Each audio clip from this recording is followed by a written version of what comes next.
ఒకటో వచనంలో సహోదరులారా ఆత్మ సంబంధమైన విషయంలో గురించి మీకు తెలియకుండా నాకు ఇష్టం లేదని చెప్పి అపోస్తలైన పౌలు గారు రాస్తారండి.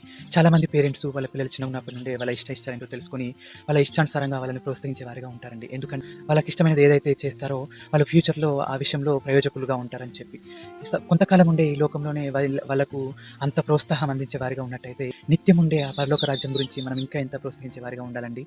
కాబట్టి చిన్నప్పటి నుండే వారికి ఆత్మ సంబంధమైన విషయాల గురించి, పరిశుద్ధాత్మ గురించి మనము తెలియజెప్పినట్టయితే, వాళ్ళు పెద్ద పెరిగిన కొద్దీ ఒకవేళ తప్పిపోయినప్పటికి కూడా పరిశుద్ధాత్ముడు వారిని హెచ్చరించి, గద్దించి, వారిని సరైన మార్గంలోకి నడిపిస్తాడండి.